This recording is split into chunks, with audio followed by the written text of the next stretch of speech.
Hello, aujourd'hui je vous donne des petits tips pour ceux qui veulent devenir auto-entrepreneurs. Je vais parler un peu de moi, de mes expériences et je suis super contente de partager ça avec vous aujourd'hui. Premier chapitre, on va parler un peu de mon parcours. Alors, en fait, moi ce que j'ai fait, c'est que j'ai fait un bac S parce que mes parents avaient peur que de faire un bac spécialisé en art ou dans mon domaine, ça allait me fermer des portes. Donc ce que j'ai fait, c'est que j'ai fait un bac S pour pouvoir avoir plus de portes ouvertes. Mais dès que j'ai fini le bac S, hop, direct, je suis partie de ce milieu et je suis partie à Rouen où j'ai fait les Beaux-Arts. Donc pendant un an, j'ai fait un an de Beaux-Arts après avoir réussi le concours. Ensuite, j'ai fait un BTS communication au Havre pendant 2 ans. J'ai bifurqué parce qu'en fait, moi je voulais entreprendre dans l'art depuis toujours. Mais ce qui s'est passé, c'est que vous voyez, les 5e années qui travaillaient à mi-temps à Monoprix. Et ça, vraiment, ça m'a fait super peur en fait en tant que première année. Donc j'ai décidé par la suite de bifurquer parce que je voulais absolument avoir du boulot plus tard et j'avais quand même de l'ambition et je m'étais dit que voilà, j'avais vraiment peur de me retrouver dans une situation qui me plairait pas du tout. Ensuite, j'ai fait une licence pro en alternance, en management de projet. Donc j'étais à la fois à l'IAE de Rouen, à la fois sur Paris en entreprise en alternance. Donc là, rien à voir, j'étais dans le milieu médical pendant un an. Ensuite, après cette licence-là, donc dans ce job-là, j'étais chef de projet communication événementielle. Ensuite, j'ai bifurqué pour mon master. En fait, je me suis posé des vraies questions pendant ma licence en me demandant est-ce que c'est vraiment ce que je voulais faire à la base, est-ce que ça me convenait vraiment. Et c'est là que j'ai eu un déclic en me disant non. Donc j'aimerais bien essayer de voir si c'est possible de se lancer, comment c'est possible de se lancer. Et donc là, j'ai fait un master de 2 ans sur Paris, au campus Fonderie de l'Image, qui est un campus en fait qui est à la base d'une école d'art, qui fait pas mal de choses, mais qui finit par un cursus d'entrepreneuriat.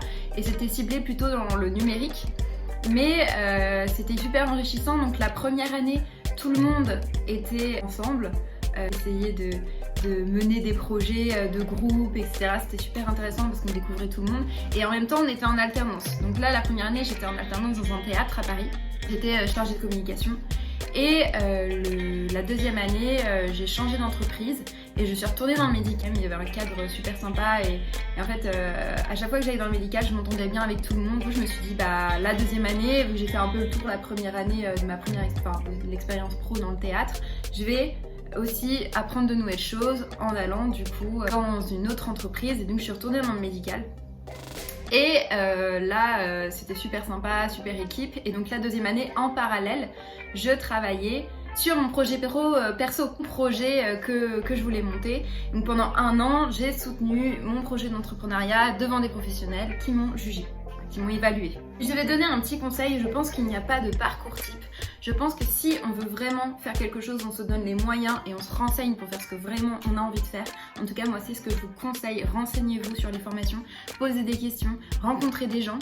Et c'est là que vous allez vous orienter vers quelque chose qui vous plaît et vous allez vous dire « Ah ok, en fait, ça colle carrément avec ce que je veux faire, ça me ressemble. » Et là, super quoi. Moi, l'objectif, du coup, dans mon parcours d'études, au bout d'un moment, ça a été d'acquérir des compétences qui me permettent maintenant aussi de pouvoir entreprendre, parce que si j'avais pas fait toutes ces années en management de projet, en communication et en marketing, ça, forcément peut-être que j'aurais manqué de quelque chose, d'expérience aussi, parce que j'ai eu 3 ans d'expérience en entreprise, en alternance, qui à la fin vraiment de mon alternance, la dernière année, j'étais vraiment comme une employée, c'est-à-dire que j'avais autant de missions que les personnes en entreprise alors que j'étais en alternance, donc il y avait beaucoup de choses à gérer et c'était hyper enrichissant, donc je regrette pas du tout d'avoir fait ça. Le truc aussi, c'est que je pense qu'avoir le plus possible de compétences diversifiées dans certains domaines, ça permet de moins avoir peur, de moins appréhender ce lancement, se dire bah voilà, je me lance dans le milieu d'entrepreneuriat,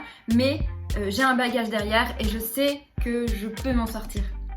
Au niveau de l'expérience, comme je le disais, pour moi c'était important d'avoir un peu d'expérience avant de me lancer, mais il faut obligatoirement avoir fait des stages en minimum avant de se lancer, parce que sinon, bah, si on n'a pas un minimum d'expérience, on va arriver dans le milieu du travail en tant qu'auto-entrepreneur et on va être là. Comment ça fonctionne, voilà. Enfin, ne serait-ce qu'envoyer des mails, apprendre à gérer un budget ou ce genre de choses, tenir des comptes, etc. Enfin, ça c'est les bases, je pense, de l'entrepreneuriat. Le plus important aussi, c'est de se sentir prêt. Franchement, si vous vous sentez prêt, foncez. Si vous vous sentez pas prêt, continuez d'avoir des expériences, continuez de vous enrichir pour avoir vraiment confiance en vous, pour vous sentir prêt. Le moment où vous vous sentirez prêt, vous sentirez que voilà, c'est maintenant, faut se lancer. Au niveau timing, c'est parfait. Moi, j'ai eu beaucoup de chance parce que mon copain, on était tous les deux sur Paris et en fait, le timing était super bien. C'est-à-dire que mon contrat d'alternance et son contrat qu'il avait, lui, il avait un CDD sur Paris, se terminaient en même temps. Donc, on a décidé tous les deux de partir en voyage. On est parti 6 mois en Nouvelle-Zélande. Ce voyage était hyper enrichissant. Je m'étais dit, quand je reviens, je me lance parce que j'ai préparé mon projet pendant 1 an et je voulais pas non plus me lancer sans savoir parler anglais. Et ça a peut-être toujours été un complexe de pas savoir parler anglais, etc.